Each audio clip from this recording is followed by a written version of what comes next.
Visions of the Night by Ambrose Bierce.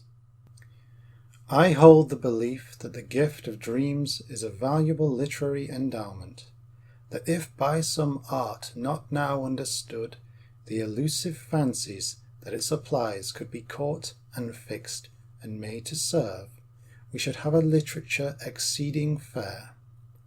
In captivity and domestication the gift could doubtless be wonderfully improved, as animals bred to service acquire new capacities and powers. By taming our dreams we shall double our working hours, and our most fruitful labour will be done in sleep. Even as matters are, dreamland is a tributary province, as witness Kubla Khan. What is a dream? A loose and lawless collocation of memories, a disorderly succession of matters once present in the waking consciousness. It is a resurrection of the dead, pell-mell, ancient and modern, the just and the unjust, springing from their cracked tombs, each in his habit as he lived, pressing forward confusedly to have an audience of the master of the revel, and snatching one another's garments as they run. Master? No, he has abdicated his authority, and they have their will of him. His own is dead and does not rise with the rest. His judgment too is gone, and with it the capacity to be surprised. Pained he may be and pleased, terrified and charmed, but wonder he cannot feel. The monstrous, the preposterous, the unnatural, these all are simple, right, and reasonable. The ludicrous does not amuse, nor the impossible amaze. The dreamer is your only true poet. He is, of imagination all compact. Imagination is merely memory. Try to imagine something that you have never observed, experienced, heard of, or read about. Try to conceive an animal, for example, without body, head, limbs, or tail, a house without walls or roof. But, when awake, having assistance of will and judgment, we can somewhat control and direct. We can pick and choose from memory's store, taking that which serves, excluding, though sometimes with difficulty, what is not to the purpose. Asleep, our fancies inherit us. They come so grouped, so blended and compounded, the one with another, so wrought of one another's elements, that the whole seems new, but the old familiar units of conception are there, and none beside. Waking or sleeping, we get from imagination nothing new but new adjustments. The stuff that dreams are made on has been gathered by the physical senses and stored in memory, as squirrels hoard nuts. But one, at least, of the senses contributes nothing to the fabric of the dream. No one ever dreamed an odour. Sight, hearing, feeling, possibly taste, are all workers, making provision for our nightly entertainment, but sleep is without a nose. It surprises that those keen observers, the ancient poets, did not so describe the drowsy god, and that their obedient servants, the ancient sculptors, did not so represent him. Perhaps these latter worthies, working for posterity, reasoned that time and mischance would inevitably revise their work in this regard, conforming it to the facts of nature. Who can so relate a dream that it shall seem one? No poet has so light a touch. As well try to write the music of an Aeolian harp. There is a familiar species of the genus bore, penetrator intolerabilis, who, having read a story, perhaps by some master of style, is at the pains elaborately to expound its plot for your edification and delight, then thinks, good soul, that now you need not read it. Under substantially similar circumstances and conditions, as the interstate commerce law hath it, I should not be guilty of the like offence, but I purpose herein to set forth the plots of certain dreams of my own, the circumstances and conditions being, as I conceive, dissimilar in this, that the dreams themselves are not accessible to the reader. In endeavouring to make record of their poorer part, I do not indulge the hope of a higher success. I have no salt to put upon the tale of a dream's elusive spirit. I was walking at dusk through a great forest of unfamiliar trees, whence and whither I did not know. I had a sense of the vast extent of the wood, a consciousness that I was the only living thing in it. I was obsessed by some awful spell in expiation of a forgotten crime committed, as I vaguely surmised, against the sunrise. Mechanically, and without hope, I moved under the arms of the giant trees along a narrow trail penetrating the haunted solitudes of the forest. I came at length to a brook that flowed darkly and sluggishly across my path, and saw that it was blood. Turning to the right, I followed it up a considerable distance, and soon came to a small circular opening in the forest, filled with a dim, unreal light, by which I saw in the centre of the opening a deep tank of white marble. It was filled with blood, and the stream that I had followed up was its outlet. All round the tank, between it and the enclosing forest, a space of perhaps 10 feet in breadth, paved with immense slabs of marble, were dead bodies of men. A score, though I did not count them, I knew that the number had some significant and portentous relation to my crime. Possibly they marked the time, in centuries, since I had committed it. I only recognized the fitness of the number and knew it without counting. The bodies were naked and arranged symmetrically around the central tank, radiating from it like spokes of a wheel. The feet were outward, the heads hanging over the edge of the tank. Each lay upon its back, its throat cut, blood slowly dripping from the wound. I looked on all this unmoved. It was a natural and necessary result of my offence, and did not affect me. But there was something that filled me with apprehension and terror, a monstrous pulsation, beating with a slow, inevitable recurrence. I do not know which of the senses it addressed, or if it made its way to the consciousness through some avenue unknown to science and experience. The pitiless regularity of this vast rhythm was maddening. I was conscious that it pervaded the entire forest, and was a manifestation of some gigantic and implacable malevolence. Of this dream I have no further recollection. Probably, overcome by a terror which doubtless had its origin in the discomfort of an impeded circulation, I cried out and was awakened by the sound of my own voice. The dream whose skeleton I shall now present occurred in my early youth. I could not have been more than 16. I am considerably more now, yet I recall the incidents as vividly as when the vision was of an hour's age, and I lay cowering beneath the bed covering and trembling with terror from the memory. I was alone, on a boundless level in the night.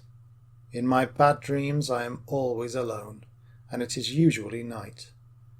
No trees were anywhere in sight, no habitations of men, no streams nor hill. The earth seemed to be covered with a short, coarse vegetation that was black and stubbly, as if the plain had been swept by fire.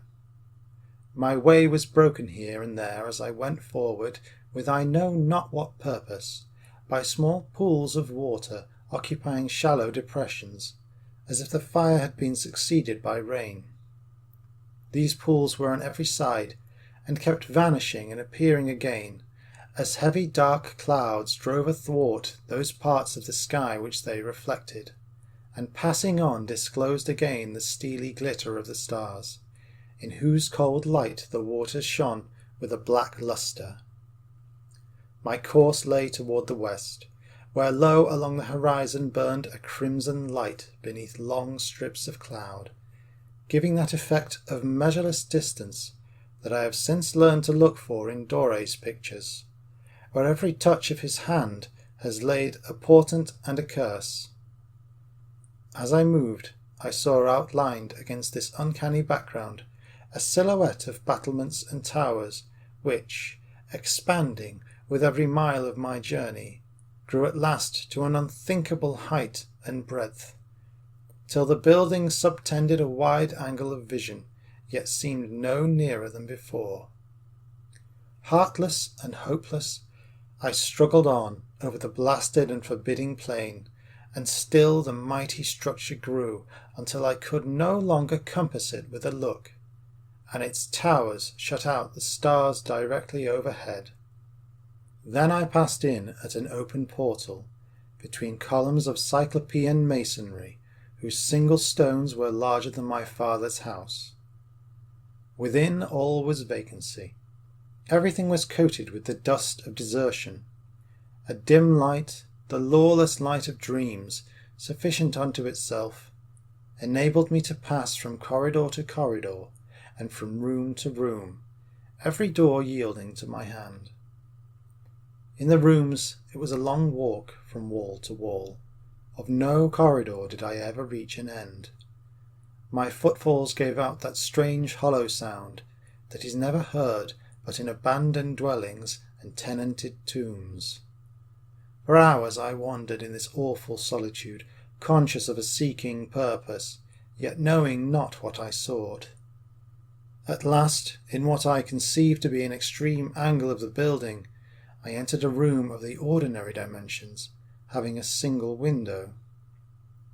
Through this I saw the same crimson light still lying along the horizon in the measureless reaches of the west, like a visible doom, and knew it for the lingering fire of eternity. Looking upon the red menace of its sullen and sinister glare, there came to me the dreadful truth which years later, as an extravagant fancy, I endeavoured to express in verse. Man is long ages dead in every zone. The angels all are gone to graves unknown. The devils too are cold enough at last, and God lies dead before the great white throne. The light was powerless to dispel the obscurity of the room, and it was some time before I discovered in the farthest angle the outlines of a bed, and approached it with a prescience of ill. I felt that here somehow the bad business of my adventure was to end with some horrible climax, yet could not resist the spell that urged me to the fulfilment. Upon the bed, partly clothed, lay the dead body of a human being. It lay upon its back, the arms straight along the sides. By bending over it, which I did with loathing but no fear, I could see that it was dreadfully decomposed. The ribs protruded from the leathern flesh. Through the skin of the sunken belly could be seen the protuberances of the spine. The face was black and shriveled, and the lips, drawn away from the yellow teeth, cursed it with a ghastly grin. A fullness under the closed lids seemed to indicate that the eyes had survived the general wreck, and this was true, for as I bent above them they slowly opened, and gazed into mine with a tranquil, steady regard. Imagine my horror how you can. No words of mine can assist the conception. The eyes were my own. That vestigial fragment of a vanished race, that unspeakable thing which neither time nor eternity had wholly effaced, that hateful and abhorrent scrap of mortality, still sentient after death of God and the angels, was I. There are dreams that repeat themselves. Of this class is one of my own, which seems sufficiently singular to justify its narration, though truly I fear the reader will think the realms of sleep are anything but a happy hunting ground for my night-wandering soul. This is not true. The greater number of my incursions into dreamland, and I suppose those of most others, are attended with the happiest results. My imagination returns to the body like a bee to the hive, loaded with spoil which, reason assisting, is transmuted to honey and stored away in the cells of memory to be a joy forever. But the dream which I am about to relate has a double character. It is strangely dreadful in the experience, but the horror it inspires is so ludicrously disproportionate to the one incident producing it, that in retrospection the fantasy amuses. I am passing through an open glade in a thinly wooded country. Through the belt of scattered trees that bound the irregular space, there are glimpses of cultivated fields and the homes of strange intelligences. It must be near daybreak, for the moon, nearly at full, is low in the west, showing blood red through the mists with which the landscape is fantastically freaked. The grass about my feet is heavy with dew, and the whole scene is that of a morning in early summer, glimmering in the unfamiliar light of a setting full moon. Near my path is a horse, visibly and audibly cropping the herbage. It lifts its head as I am about to pass, regards me motionless for a moment, then walks toward me. It is milk white, mild of mien, and amiable in look. I say to myself, this horse is a gentle soul, and pause to caress it. It keeps its eyes fixed upon my own, approaches and speaks to me in a human voice, with human words. This does not surprise, but terrifies, and instantly I return to this our world. The horse always speaks my own tongue, but I never know what it says. I suppose I vanish from the land of dreams before it finishes expressing what it has in mind, leaving it, no doubt, as greatly terrified by my sudden disappearance as I by its manner of accosting me. I would give value to know the purport of its communication. Perhaps some morning I shall understand, and return no more to this our world.